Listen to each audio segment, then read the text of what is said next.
Mesdames, Messieurs, bonjour. Justice d'abord avec le procès de l'ancienne ministre Aminata Lô-Dieng et son frère qui seront jugés ce mercredi par le tribunal des flagrants délits de Dakar. L'ancienne ministre est poursuivie pour outrage à agent dans l'exercice de ses fonctions et violation de la loi sur le couvre-feu et usurpation de fonctions. Nous y reviendrons.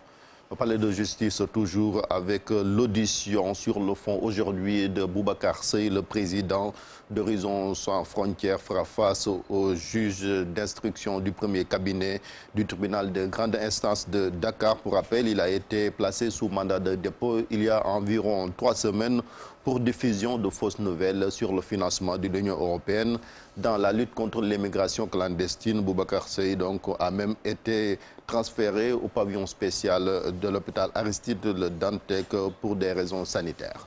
En politique, les choses sérieuses commencent pour le processus électoral devant mener aux élections locales.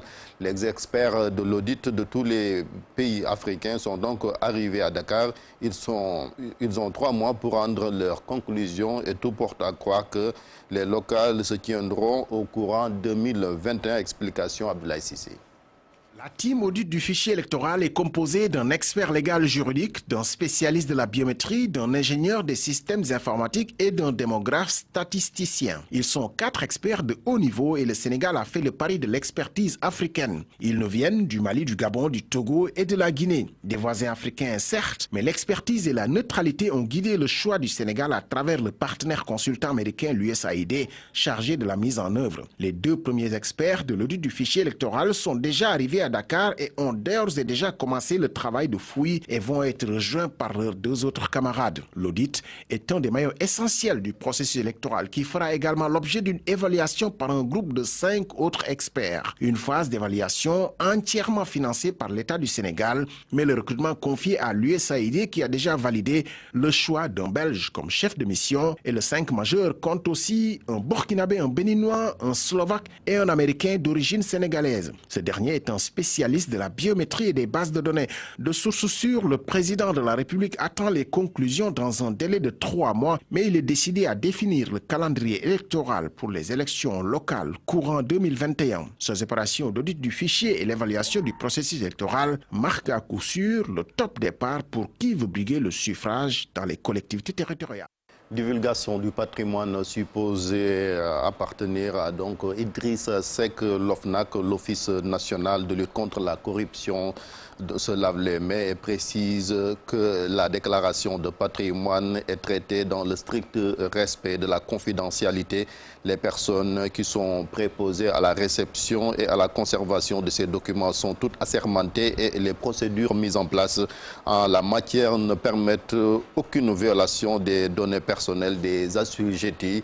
Sur ce point, toujours, un ancien membre de l'OFNAC s'est prononcé sur la question. Il s'agit du professeur Elhadji Nia qui estime que les membres de l'OFNAC sont soumis au respect de la loi, notamment les documents estampillés confidentiels.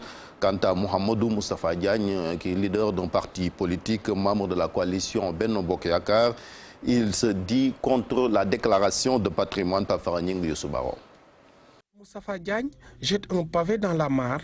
Autour de cette déclaration-là, on devrait entourer le maximum de garanties pour que le secret donc, des délibérations de l'OFNAC ne sorte pas sur la place publique.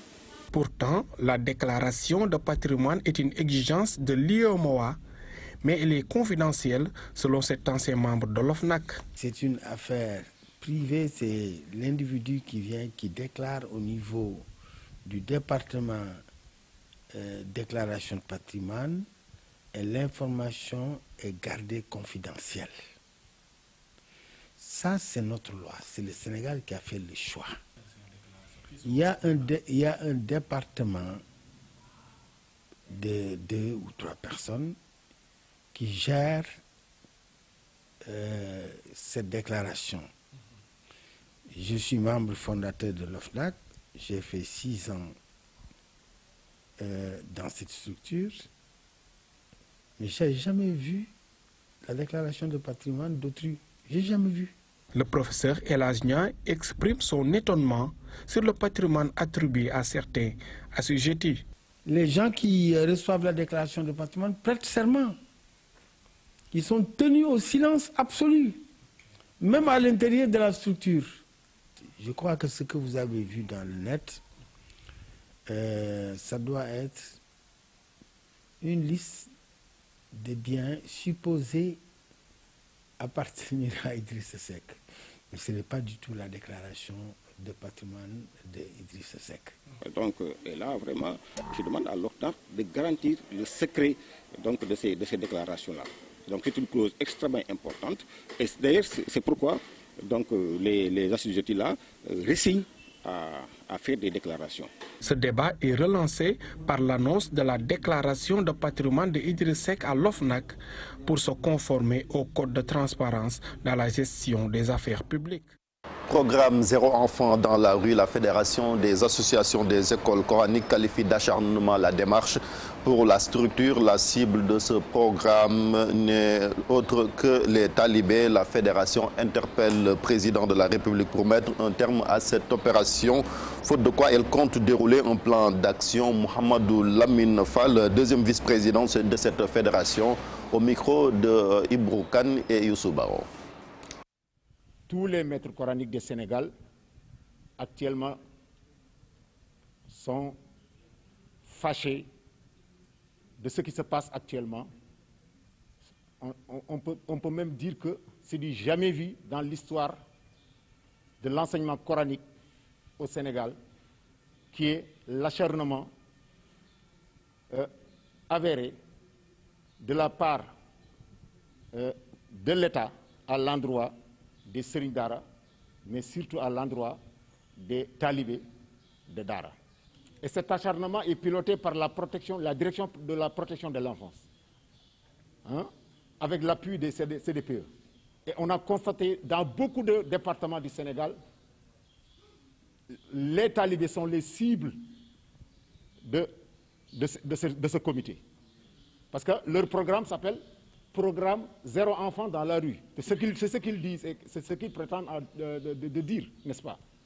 Mais le constat fait par le comité directeur, c'est zéro talibé dans la rue. Parce que le programme cible principalement les talibés.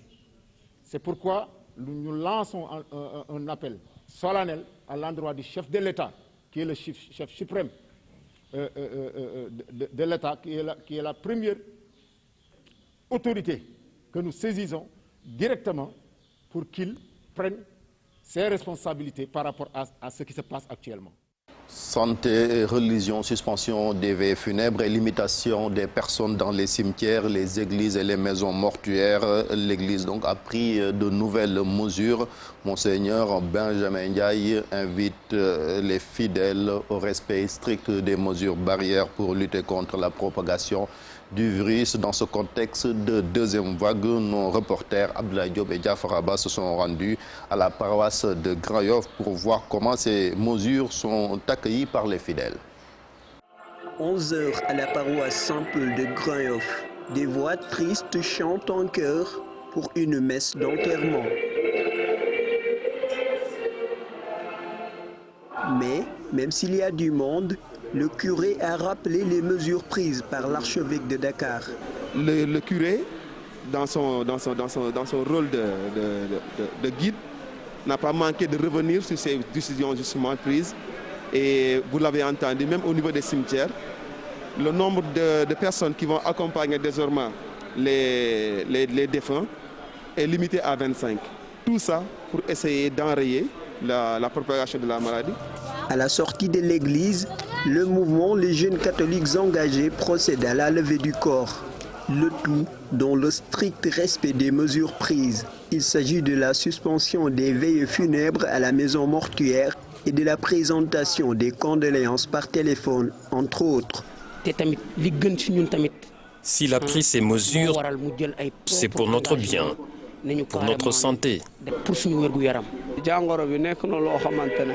Le virus se propage à cause des rassemblements comme ici. C'est pourquoi ces mesures sont prises et on est prêt à nous y conformer. Pour l'Église, ces mesures viennent renforcer le dispositif déjà mis en place. Le gel à l'entrée, le masque est obligatoire. Si vous remarquez, même sur les bancs, ils ont délimité le nombre de places pour essayer de respecter la distanciation sociale. Et bien avant ce communiqué-là. Donc ce communiqué ne vient que conforter toutes ces décisions qu'on avait déjà prises. Ici, il y a une discipline qui force les fidèles au respect des recommandations de l'archevêque. Pour rester dans sa logique, l'Église catholique sénégalaise participe activement à la lutte contre la pandémie de Covid-19. C'est ainsi qu'elle a pris de nouvelles mesures qui visent à réorganiser les cérémonies religieuses, particulièrement les célébrations liturgiques, afin de ne pas faciliter la circulation du virus.